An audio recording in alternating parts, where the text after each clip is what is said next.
Oke guys, di video kali ini gue akan share kepada kalian semuanya tentang experience daripada trader yang lain. Sebenarnya konten kayak gini udah pernah aku buat dalam video yang mungkin 1 tahun yang lalu. Dan kalian pengen banget buat video gue yang seperti ini lagi.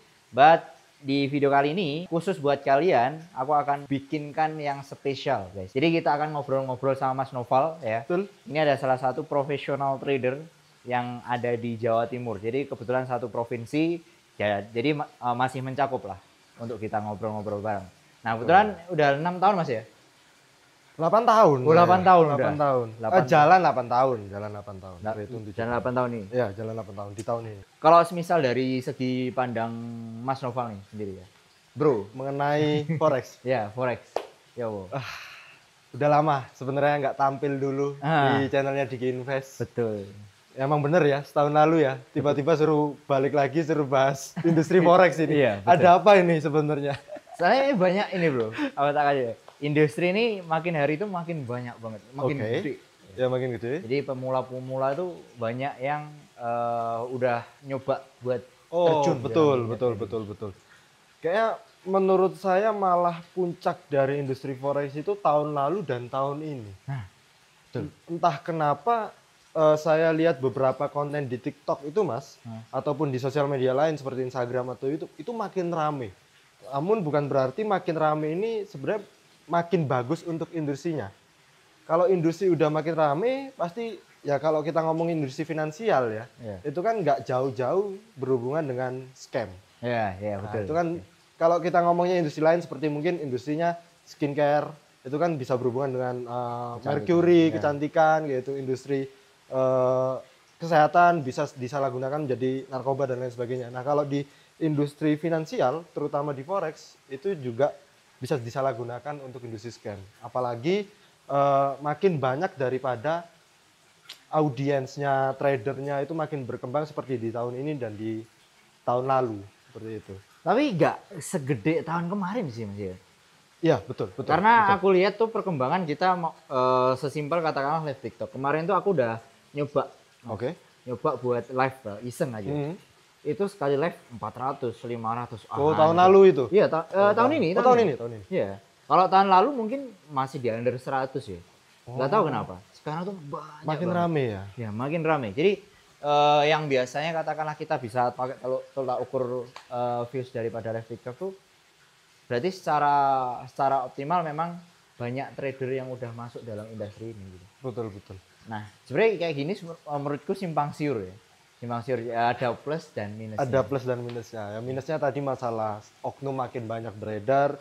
Plusnya ya memang kita kan cari makan di industri ini. Kita trading gitu kan. Betul. Ya otomatis gimana caranya kita kan mau industri ini akan tetap hidup gitu kan. Betul. Apalagi kita salah satu pegiat di sosial media mengenai industri forex untuk meluruskan bagaimana cara trading yang benar. Seperti itu kan. Ya. Nah, kalau menurut saya sih memang fenomena ini mungkin kalau berdasarkan analisa ya, analisa gamblang lah ya, asal-asalan ya, banyak peralihan Mas dari industri kripto. Wah, iya. Karena kan abis ini menjerang bear market sebentar betul. lagi. Siklus 4 tahunannya daripada kripto, terutama untuk Bitcoin kan mereka punya siklus 4 tahunan nih. Di setiap tahun pertama, tahun kedua, hingga di tahun keempat menjelang bear market, biasanya industrinya redup lagi. Iya. Nah, banyak daripada trader-trader yang baru sebenarnya kenal ke kripto duluan, akhirnya nyemplung ke forex. Karena ada indikasi menjelang bear market. Seperti itu. Tapi menurut sampean, apakah salah atau gimana sih sebenarnya? Sebenarnya bukan salah sih. Itu adalah momentum ya. Kita sebagai trader ya, sebagai trader atau mungkin investor kan harus benar-benar pinter-pinter cari momentum.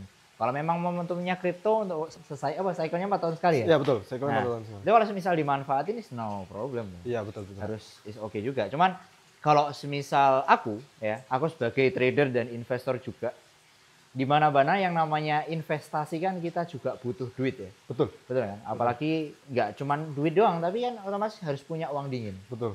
Nah, kalau semisal strategi aku sendiri, ya aku dapat duit dari forex, aku lempar ke instrumen investasi. Oh, gitu. Contohnya instrumen investasinya biasa samain apa sih? Aku sih untuk sekarang kripto ya, tapi udah pelan-pelan udah take profit. Jadi pelan-pelan udah take profit itu semuanya. Dan untuk saat ini pun masih ambil cash. Oh, sekarang megang cash. Iya, sekarang Ya lebih betul megang sih, cash. momentum sih Iya, memang ya. momentum. Kalau kita ngomongin untuk investasi, apalagi di industri finansial, itu kan sebenarnya opsional lah. Kita juga nggak bisa memaksakan. Aku pribadi juga punya diversifikasi daripada aset. Kalau memang misalnya cocoknya di kripto, ya silakan di kripto seperti itu kan. Kalau di saham Indonesia silakan, saham luar negeri, US dan lain sebagainya silakan. Tapi kalau eh, Mas Alif sendiri gimana sih pandangan di industri forex ini, terutama untuk investment lah. Kalau kita ngomongin, kita biasa kan memang tradingnya di market derivatif ya, Iya, betul. bukan spot marketnya daripada ETF gold punya gitu kan. Iya. Kita kan tradingnya di XAU memang. Iya. Nah, apakah Mas Alif ini kayak ada pikiran gitu, bisa nggak kita investasi di market forex gitu kan? Kayak misal investasi di emas gitu ya. Iya, jangka panjang. Gitu. Untuk saat ini sih untuk gold ya, Nah. itu sebenarnya tergantung kondisi market Mas. Karena gold itu sebenarnya untuk sekarang ya, itu buat pandangan terhadap kondisi ekonomi dunia terutama. Takutku kalau semisal nanti buat for the long term, katakanlah harga emas tuh naik banget, katakanlah sampai 10 juta per gram, Oke. wah itu bahaya banget Mas. Oke. Otomatis ekonomi dunia ini Iya. ya, itu udah mendekati collab kalau semisal hampir segitu. Oke, betul. Jadi mungkin kalau semisal lebih tinggi daripada ini at least di 2,5 atau mungkin 3 juta masih Masih mungkin oke lah ya, masih karena mungkin untuk- melihat kondisi seperti ini kan. Ini kita ngomonginnya di luar market derivatif ya. Ya, Kita pakai spot market daripada emas sendiri kan, atau emas fisik lah kita ngomongnya juga bisa gitu kan. Berarti memang pandangan Mas Alif ya ketakutan lah Ya, ya. ketakutan Jatuhnya di ketekatan sendiri. sebenarnya gitu. Ya memang katakanlah uang kita berlipat ya. Ya. Kita dapat dari return investment gold. Tapi di balik itu semuanya Ya, ada orang yang teriak-teriak di belakang itu. betul.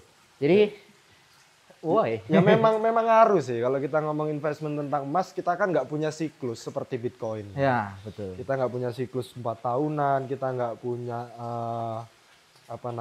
old season dan lain sebagainya. Yang kita punya ya faktor daripada ekonomi dunia yang ada seperti itu. Betul. Contohnya kan misal kalau kita ngomongin perang, otomatis kan emas ini akan sangat dibutuhkan sebagai cadangan strategis, gitu kan. Selain daripada minyak ya, ataupun kondisi ekonomi dunia yang tidak menentu, emas akan selalu jadi salah satu aset safe haven teman-teman. Seperti itu. Memang ya betul, saya juga sebenarnya kalau kita ngomongin, saya sendiri ngomongin investasi emas, wah kalau kita dapat return yang gede kayak di tahun kemarin deh, kita hampir 50%-an loh itu. Betul. Hampir 50%-an, tapi ada kekhawatiran sendiri. Betul. Menimbulkan kekhawatiran sendiri, berarti tandanya memang dunia ini nggak lagi baik-baik aja. Seperti itu. Ya memang kita dapat cuan tapi tetap ada kekhawatiran lah.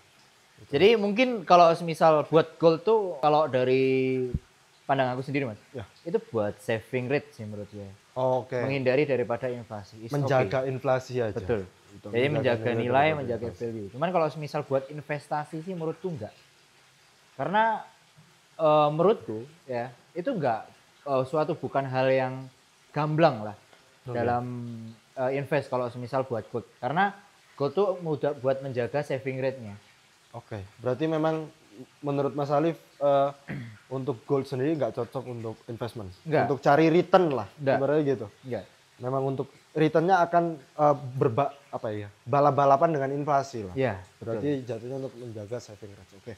Saya juga setuju untuk masalah itu ya memang mau gimana lagi return yang kecuali tahun kemarin di luar tahun kemarin ya. Iya. Tapi kalau masalah average return per tahunnya gitu kan, memang gold ini hanya untuk sekedar menjaga inflasi. Tapi Mas, kalau kita ngomongin trading di gold sekarang, itu menurut saya sendiri itu yang paling prospek. Yes. Ya kan, setuju kan? Betul. Kita nggak mengesampingkan daripada industri lain ya. Ini pandangan opini kita pribadi dan pengalaman kita. Kalau saya cuannya di gold ataupun di forex, ya mau gimana lagi? Kalau teman-teman di sini cuannya di kripto ya silakan. Tapi kalau saya sih memang cuan terbesar saya ya dapatnya dari industri forex dan komoditi seperti itu. Dan menurut saya memang marketnya sendiri, saya kan udah nyoba berbagai instrumen ya Mas, dari saham itu saya biasanya mainnya di waran juga, kemudian di kripto itu ya main di DEX juga, sampai di forex ini. Forex itu saya nggak cuma di gold aja, kadang nyoba exotic pair-nya, kadang juga memang fokus di major pair dan lain sebagainya. Dan cuan terbesar saya itu tetap saya dapat dari gold, Mas. Dari Iya. gold. Aku sendiri pun juga mengalami hal yang sama. Hal yang sama juga. Iya. Nggak tahu kenapa ya.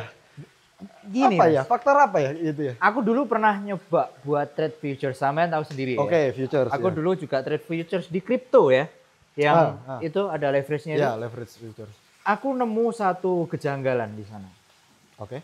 Di sana kan perhitungannya kan persen, Mas. Ya, persenan. Ya, persenan kan. Misal katakanlah naik 1%, terus kita pakai leverage 100 kali, berarti naiknya 100%. Betul. Ya. Nah, di situ menurutku nggak fair. Nggak fairnya gini. Kalau misal katakanlah harga Bitcoin sekarang di 100.000, ya kan? Itu buat naik 10% aja butuh kenaikan 10.000 poin kan? Ya, Bener kan ya? betul, betul. Tapi kalau semisal di waktu Bitcoin di angka 1.000 untuk dapetin return 10%, itu kan naiknya cuma 100 poin.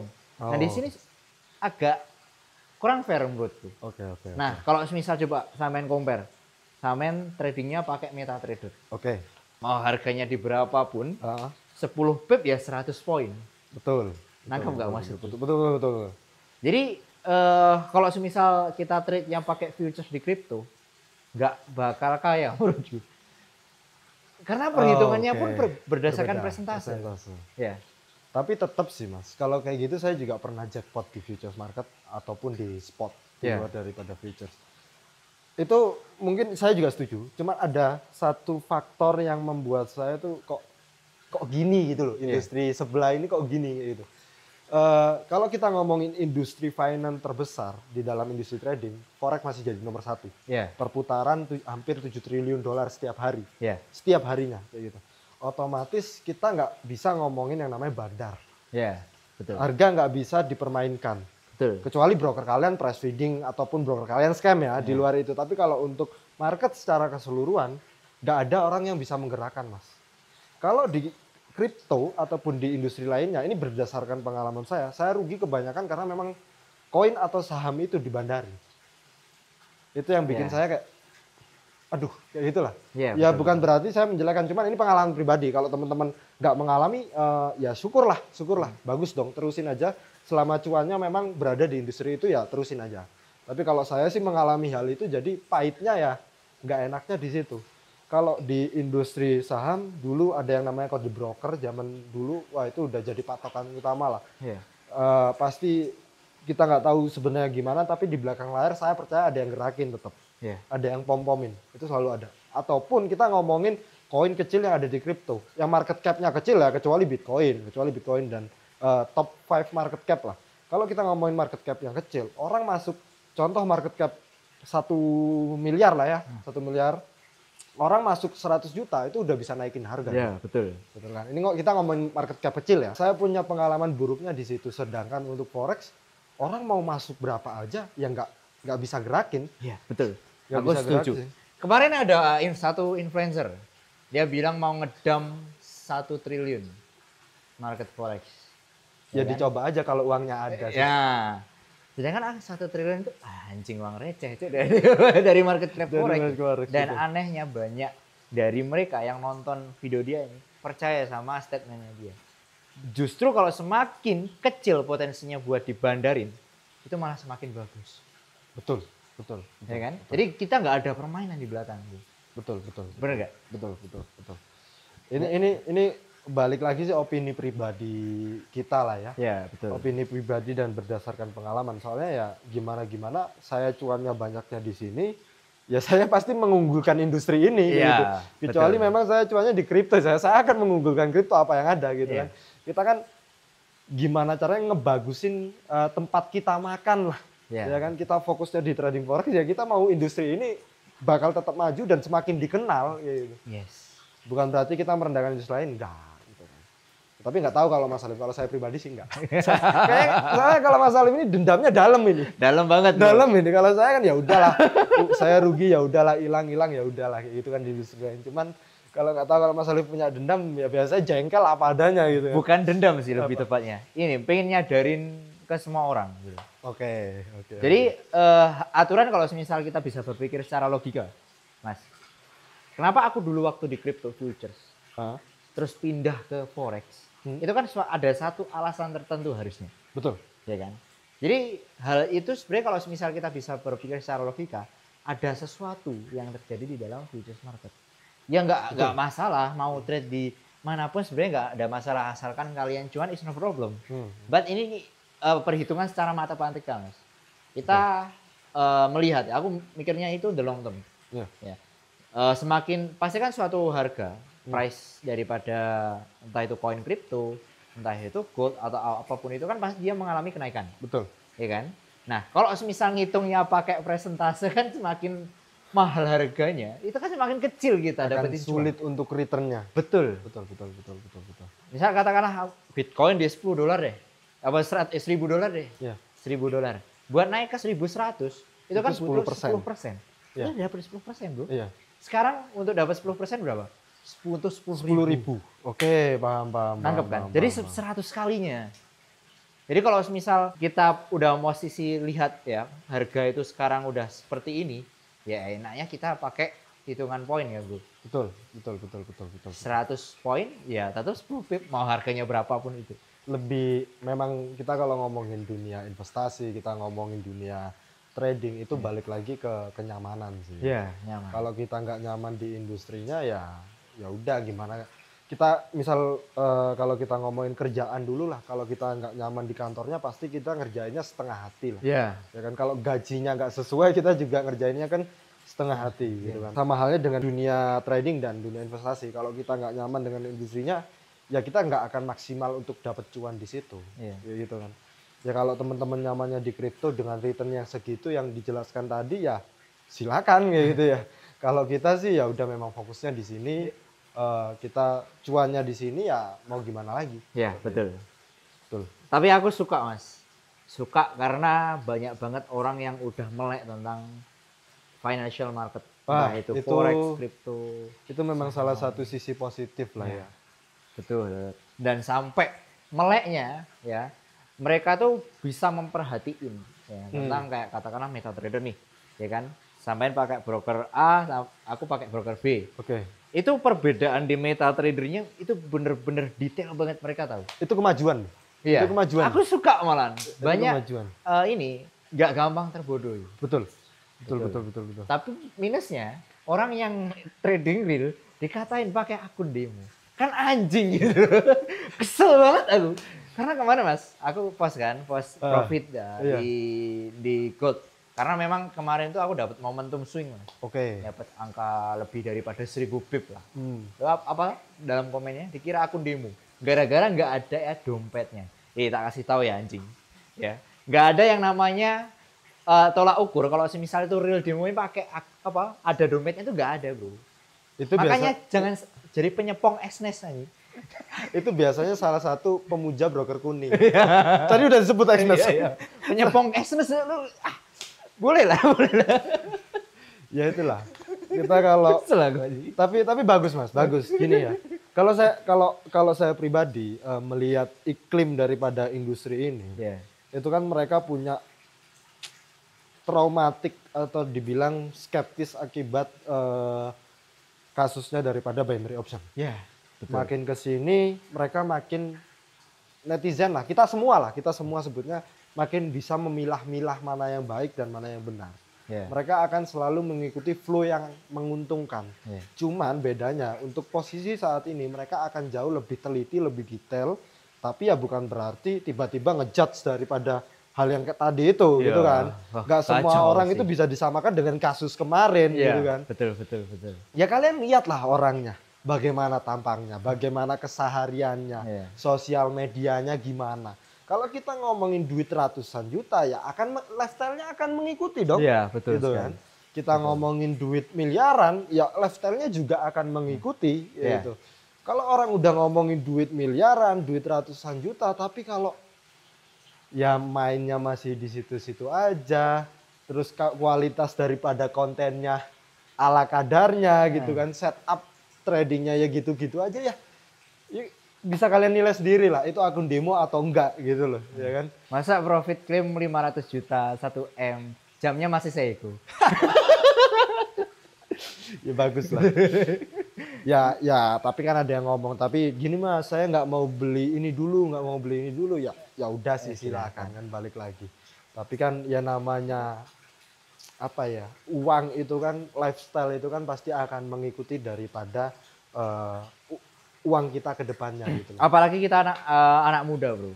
Betul. Anak muda, mungkin umur 20-an tuh egonya masih tinggi. Egonya masih tinggi. Ketika kita dapat duit ya kita ngerasa udah katakanlah mungkin make money lebih daripada yang lain. Iya, betul. Itu pasti punya ego. Validasi itu bukan wajib sih. Wajar. Kita anak muda gitu. Kayak kita lah. Ya. Kayak kita ini kadang kan memang kita nggak bisa dibungkiri, kita kadang ya ini nggak tahu ya. Netizen di sini nganggapnya flexing atau motivasi atau gimana kan banyak tuh. Kalau kita kadang kita sedikit ada unsur pamer atau apa, itu kan memang salah satu pencapaian kita yang diraih sama keringat air mata, Mas.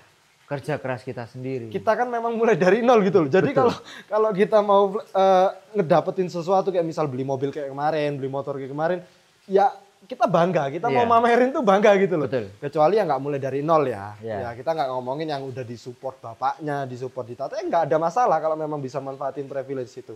Tapi memang mereka biasanya lebih silent lah. Kalau kayak kita ini yang beneran mulai dari nol ya pasti kalau kita habis beli motor kayak kemarin ya pamer kayak gitu loh. Beli mobil kayak kemarin ya pamer, ya wajar lah ya. Wajar. Anak muda. Anak muda juga lah ya. Anak muda. Bukan kita pamer modal Pinterest doang aja. Yang penting kan hasilnya real. Iya, real. Kita pamerin apa yang memang kita punya. Betul. Kita nggak pamerin barangnya orang. Kita nggak pamerin pakai gambar-gambar Pinterest dan lain sebagainya. Ya malu kalau itu mah, malu oknum lah itu ya. Lebih malu lagi kalau AI, Bro. Itu sekarang. Itu banyak loh. Aku lihat seliwengan di TikTok itu setiap scroll itu ada.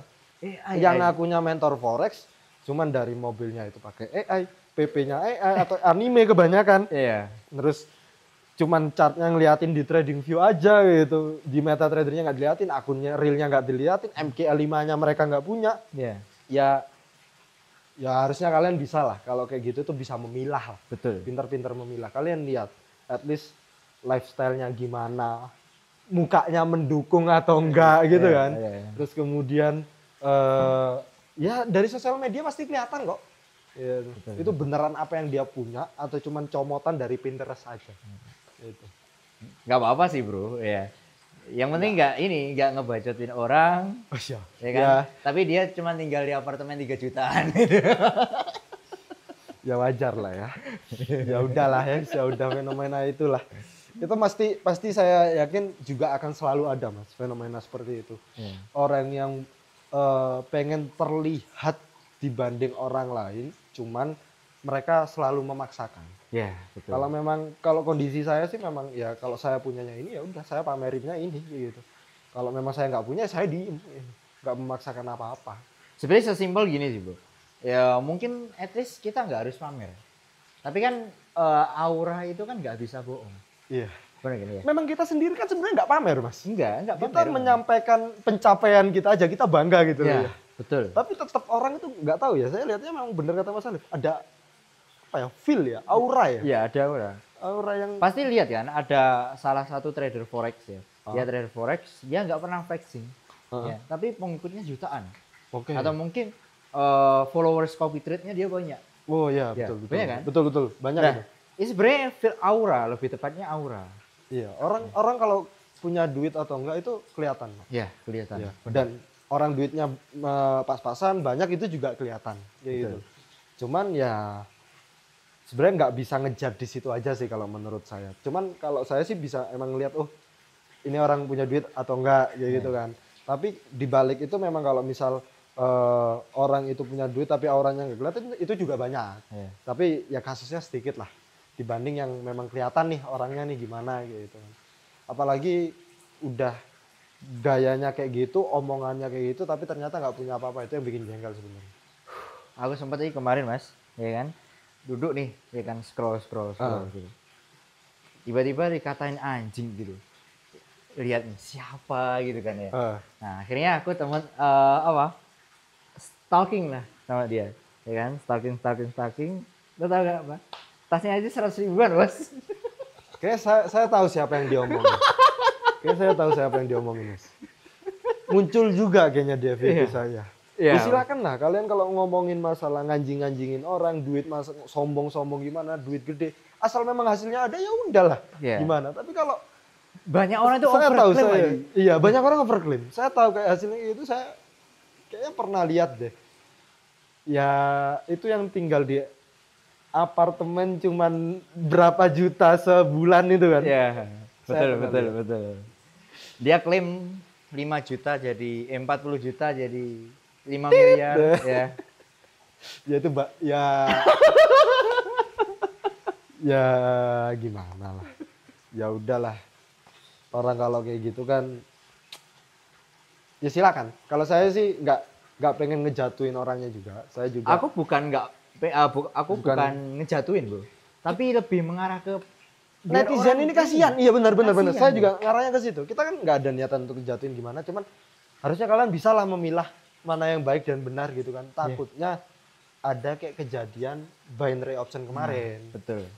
Menawarkan sesuatu yang memang satu nggak teregulasi, kemudian nggak kredibel, ibaratnya kayak gitu. Betul. Ya, apalagi udah bacot-bacotin orang kan itu yang sebel, itu yang bikin kita sebel. Ya sesimpel katakanlah yang pasti yang pertama kita lakuin kalau misal kita dapat duit ya, itu kan memperbaiki diri sendiri dulu. Betul. Ya kan? Atau mungkin yang lain baru menyesuaikan. Lah. Ya. Ini nggak ada wujudnya, gigi berantakan, ya kan? Oh saya tahu betul itu. Kemarin tuh ada yang komen di video itu mas. Giginya kayak lower low lower high. Saya tahu. Berarti yang dimaksud Mas Alif itu sama. Mas. Masih sama. Ya Satu kota. Ya udahlah. Gimana lagi ya udah. Ya, sebel aja sebenarnya ya. Biar kalian tuh sadar ngejat sendiri, nilai sendiri lah. Nilai sendiri. Orangnya bagaimana, apa yang diomongin gimana. Yang terpenting kita, apa yang mau saya sampaikan, apa yang mau kita sampaikan, itu ya tujuannya baik loh. Ya, betul. Tujuannya baik, ya kita sama-sama juga saling mengingatkan. Tolonglah kalau memang belum ada atau belum punya dan belum berhasil mencapai ke sana, jangan terlalu dipaksakan gitu loh. Sesama kita juga kan mungkin Mas Halif juga influencer juga kan jatuhnya, influencer trading, saya juga influencer juga, yang sana juga influencer, kita juga alangkah baiknya saling mengingatkan lah, dan jangan saling gimana ya, takutnya kan kalau kamu nggak tahu kedok apa di belakangnya, terus akhirnya memakan korban, yang jelek kan industrinya lagi. Betul. Orang akan skeptis lagi. Orang akan takut lagi, industrinya akan sepi lagi, kan merugikan semua gitu loh ya. Merugikan yang benar-benar, oh orang ini bisa ngajarin, orang ini memang trader beneran, terus orang yang ini memang terpercaya gitu kan. Yang kasihan kan yang kita ini yang bener gitu loh. Betul. Karena kemarin aku kena dampaknya mas. Kena dampaknya juga. Sesimpel kan? Katakanlah ada mentor yang ngedit akun demo, yang ngedit dompet, Oh dompet iya. di broker kuning. Iya.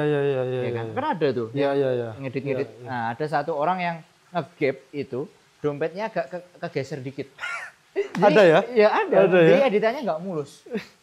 Impactnya ke kita ini adalah Iya. dikira pakai demo. Iya. Ya oke lah, aku memang pakai si kuning, memang pakai si Hitam, si si hijau hitam, dan lain ya. sebagainya ya. Jadi bukan berarti kalau semisal nggak ada dompet otomatis demo, enggak bro. Iya enggak lah. Gua nggak pernah pakai akun demo ya. Iya. Gua nggak pernah. Dampaknya memang balik lagi ke kita gitu. Orang ya misal nih salah satu influencer yang saya sebutkan tadi ternyata segala macam kehidupannya fake kayak gitu kan. Orang yang kayak kita kayak gini atau orang-orang influencer lain, trader lain yang memang memamerkan bener-bener apa hasilnya, itu pasti akan kena hujat juga. Betul. Orang akan skeptis. Wah ini fake, wah ini nyewa ya. Iya. Kan aduh, hasil kerja keras dibilang nyewa tuh sakit hati loh mas. Iya makanya kita sebel sama influencer yang kayak gitu tuh. Karena netizen juga akan skeptis ke kita. Iya. Kayak gitu loh, kan anjing kan ya. Akhirnya keluar nih, anjing keluar. Sebel. udah hasil keringat. Emang ini unek-unek selama ini harus keluar juga. Ya gimana ya? Harus ada pembenaran. Kebenaran Iya, tuh pasti akan iya. datang. Ya, betul. Aku percaya itu. Jadi betul.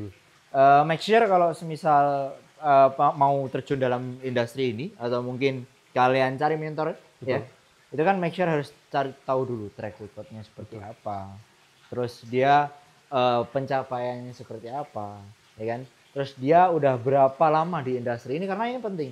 Betul. Ya, karena kemarin ada overclaim juga bro, ya tadi yang kita ngomongin 40 sampai ke 5M, ya kan, Ya.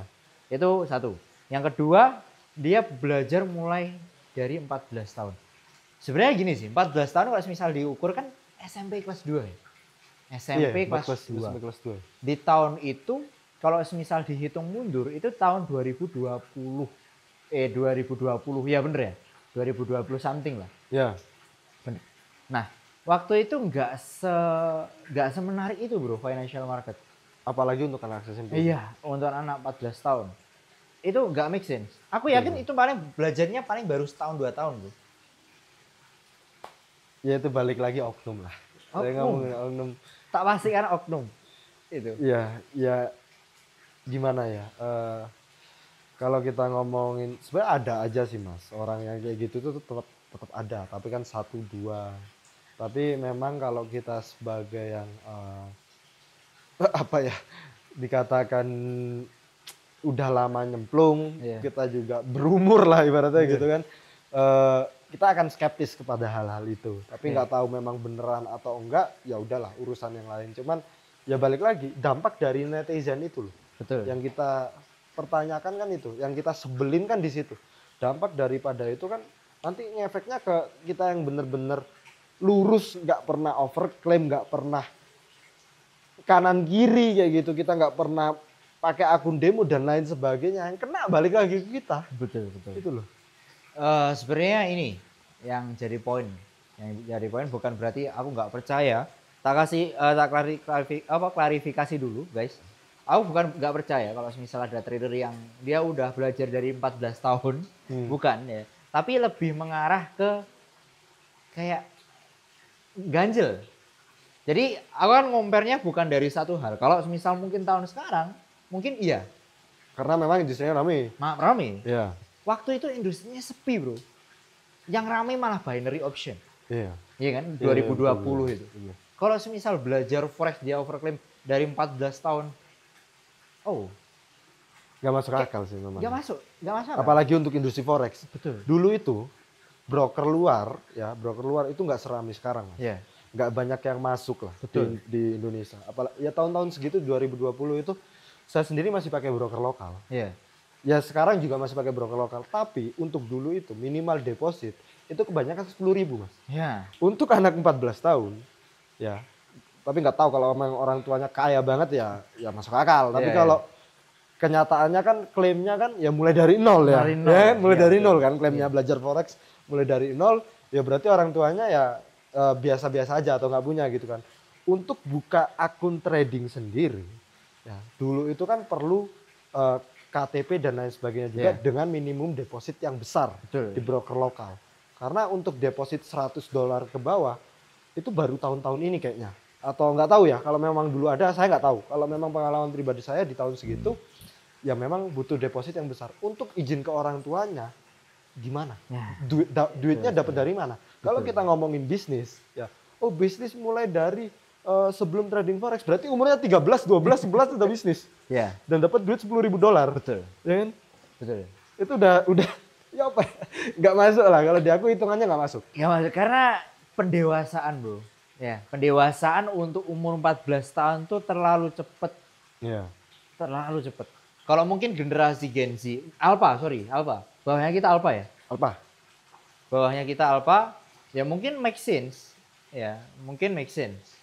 Karena memang media sosial udah banyak, semua ilmu tentang dunia keuangan itu juga udah ada, udah menyebar luas, jadi make sense. Betul. Sekarang Informasi berkembangnya cepet banget. Gak kayak dulu. Kita ngomongin 2018, orang yang kena forex itu biasanya banyak korban daripada robot trading. Ya, OTG. Ya, belum Sunton dan lain sebagainya, belum serami sekarang. Ya. Nah, baru di 2020 industri binary option rame kayak gitu. Kalau ya bener tadi, untuk kalau dia tradingnya mungkin di tahun ini umur 14 wajar. Broker sekarang ada yang bisa nggak pakai verifikasi, Mas. Yeah. Ada yang bisa nggak pakai KTP. Minimum deposit cuma $10. Itu mencangkup semua kalangan.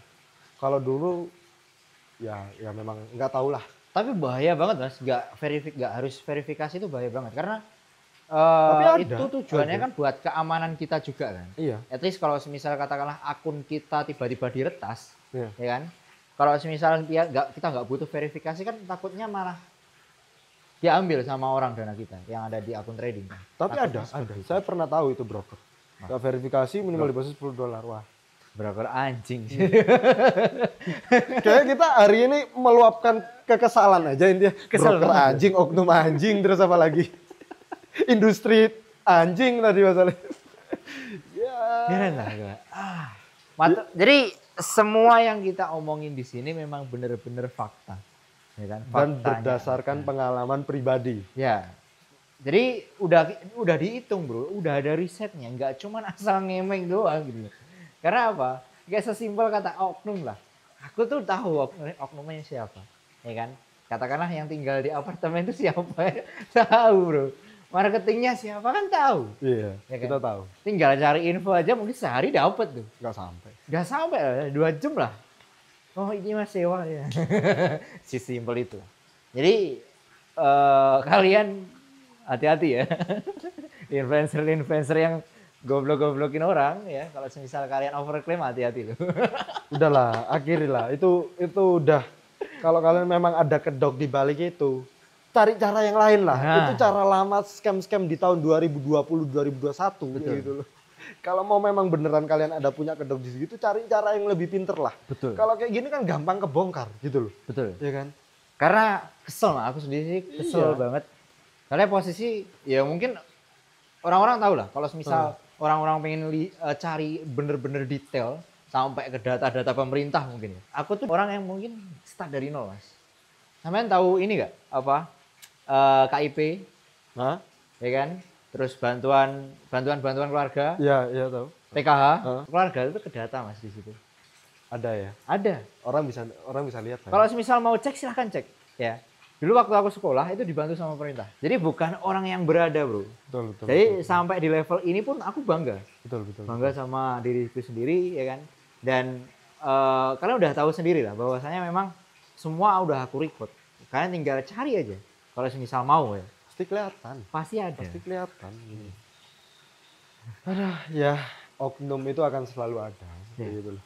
Kita yang memang benar-benar kayak gini, kita ngapain sih? Scam-scam kayak gitu tuh ngapain? Bohongin orang tuh ngapain?